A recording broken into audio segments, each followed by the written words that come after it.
Bonjour, Alain L'Enfant. J'ai adhéré d'abord à l'UNEF à l'âge de CEP en 1965 et c'est Jean-Bernard Gonzalez, ici présent, qui m'a vendu ma première carte UNEF. Ensuite, ma foi, comme beaucoup d'autres étudiants d'économie et de droit, j'ai été extradé vers Nanterre.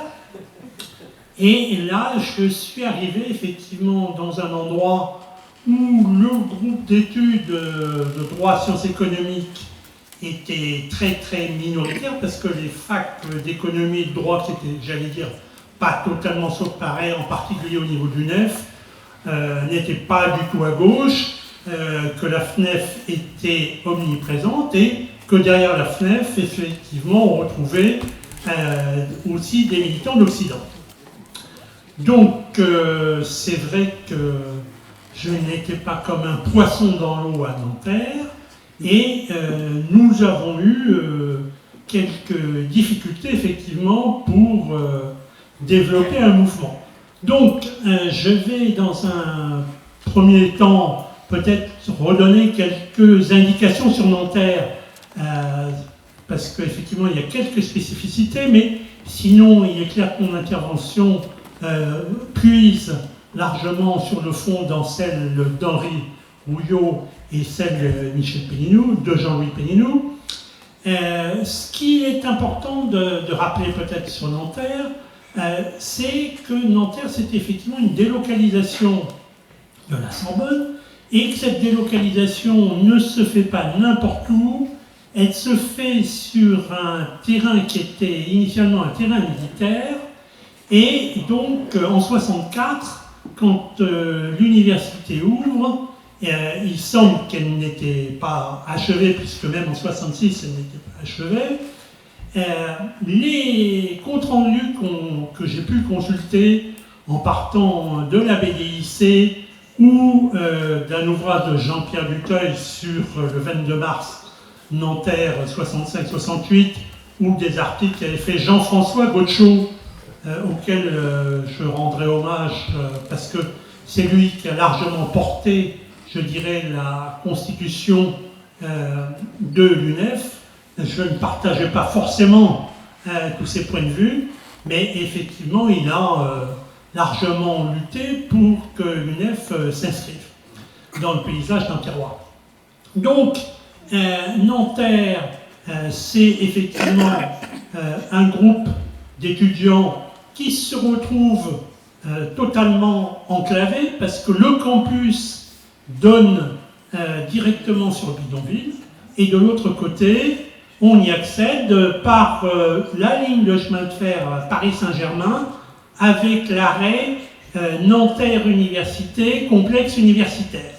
Donc sur ce beau programme qui se concrétisait à la fois par une vue prenante sur le bidonville si on habitait la cité universitaire, on pouvait également avoir la joie de constater que la desserte culturelle était absente, il n'y avait absolument rien à côté du campus, et la desserte commerciale, eh bien, c'était un hôtel, café, restaurant, on pouvait aller manger couscous, et puis il y avait un tabac, où on pouvait avoir une omelette et acheter le monde et des cigarettes.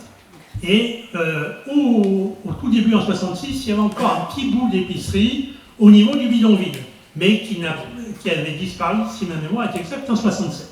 Donc, peu de possibilités de consommation, ce qui s'opposait largement à l'image de l'étudiant héritier riche qui, au sortir de la Sorbonne ou d'Assas, pouvait aller au cinéma, au théâtre. Bon, nous, on n'était pas du tout sur le même registre.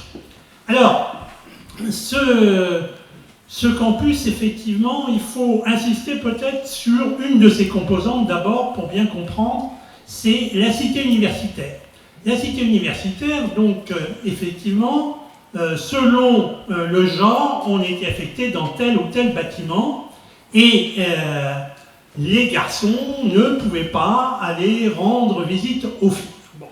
Donc, déjà là, un problème qui permettait de prendre là aussi conscience que les libertés les plus élémentaires étaient bafouées. De la même façon qu'on avait le regard sur le bidonville qui nous montrait bien que les futurs cadres de la nation supposés allaient être confrontés à des problèmes d'indignité, puisque un pays qui se voulait riche en construction ne se posait pas de questions sur l'existence du plus grand bidonville de France. Donc une prise de conscience de la réalité qui était, je dirais, un peu immédiate. Cette cité universitaire avait effectivement des points forts et des points faibles. Point fort, il y avait, je dirais, un côté festif et puis un côté entre soi, où on se connaissait tous et c'était un peu la même situation au niveau des étudiantes et des étudiants de gauche à l'université. Et en même temps, pour le campus en particulier, on faisait souvent le soir la fête aussitôt qu'il y avait un peu de temps. Certains jouaient de la guitare. Donc ça pouvait être plutôt sympa. Et de ce fait, il y avait un réseau social dense et je dirais une espèce de solidarité. Et c'est ça, je crois, qui était une des caractéristiques de Nanterre, cette caractéristique de se forger à partir de la CTU et aussi du lien avec l'UNEF parce que c'était le moyen de rencontrer d'autres étudiants, de discuter. Alors, effectivement, je dirais que l'UNEF Nanterre a, comme d'autres UNEF, est intervenu pour essayer d'avoir des polis, mais assez rarement, pour faire supprimer un cours aberrant en première année de sciences économiques, mais qu'on n'avait pas une intervention massive sur les conditions de vie, si ce n'est que, effectivement, on réclamait bien évidemment que le prix du ticket de resto n'augmente pas, que le prix de la cité universitaire ne bouge pas, que les bourses soient remplacées par une allocation d'études, mais nous prêchions là, dans le désert, on distribuait consciencieusement des tracts de la même façon que sur la réforme Fouché. Le seul écho, c'était sur les tickets de resto U et encore. Bon, donc cette UNEF rassemblée, en fait, était un cadre de rencontre des différents militants de gauche, d'extrême gauche, selon les qualifications qu'on accorde à ces notions, et on y retrouvait à la fois beaucoup d'inorganisés et des membres de différents courants issus pour la plupart de l'UEC, puisque en dehors de l'UEC, il y avait effectivement les ESU, et puis le comité de liaison des étudiants révolutionnaires, le CLER, qui a toujours mené une tactique assez particulière. On y retrouvait deux courants anarchistes, et puis on y a retrouvé aussi donc, des gens issus de l'UEC, c'est-à-dire la jeunesse communiste révolutionnaire et l'UJCML, qui n'avaient pas du tout, je dirais, la même façon de pratiquer dans l'université. L'UJCML était peu présente, je dirais, pour tout ce qui était débat universitaire, parce que il lui semblait que la démarche pour les étudiants qui se voulaient de gauche, c'était effectivement d'aller vers les entreprises, de recueillir les problèmes des salariés et de faire connaître ça aux étudiants pour faire pression sur le PC, dénoncer les bureaucrates syndicaux.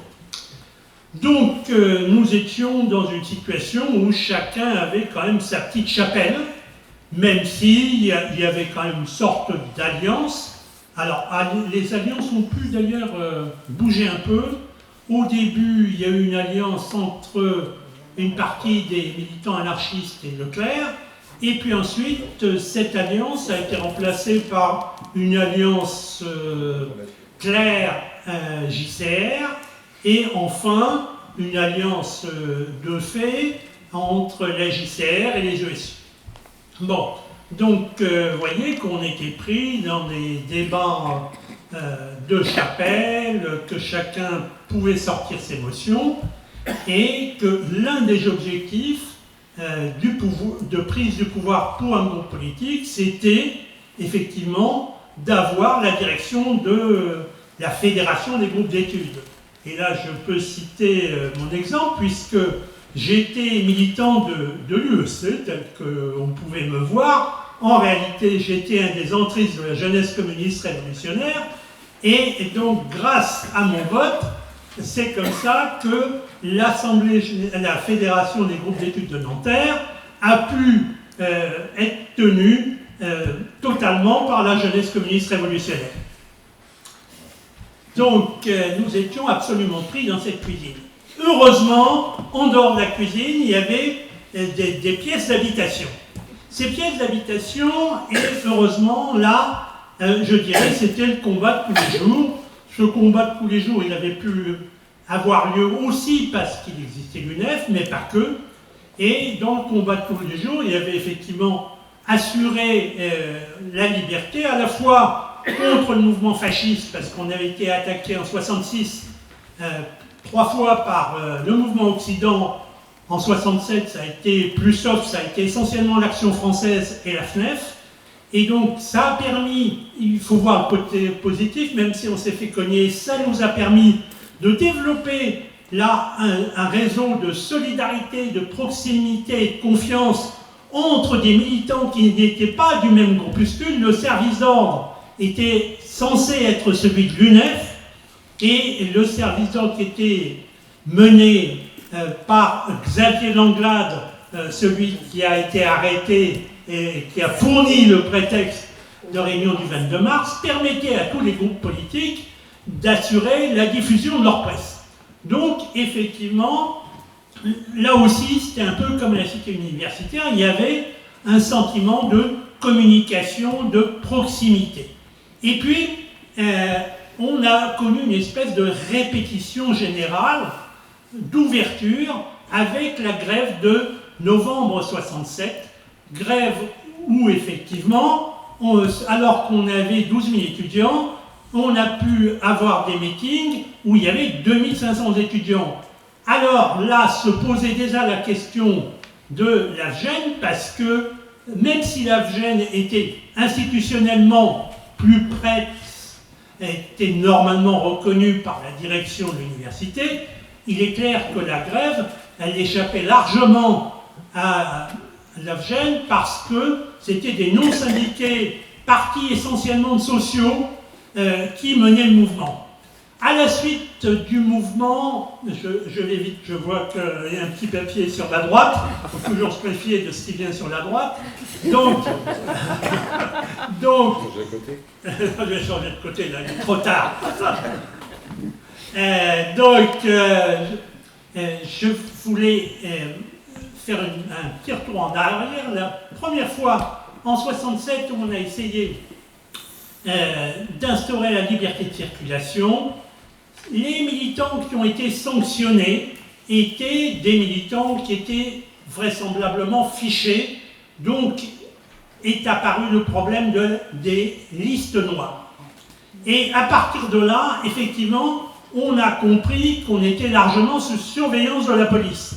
Je peux raconter une petite anecdote. À partir du moment où j'ai été représentant du groupe de droit Sciences Éco à l'AFGEN, à la fédération, j'ai eu la chance d'être convoqué dans une annexe du commissariat de police qui se trouvait à l'hôpital de Nanterre, où on m'a demandé mes papiers, si j'étais bien étudiant, depuis combien de temps.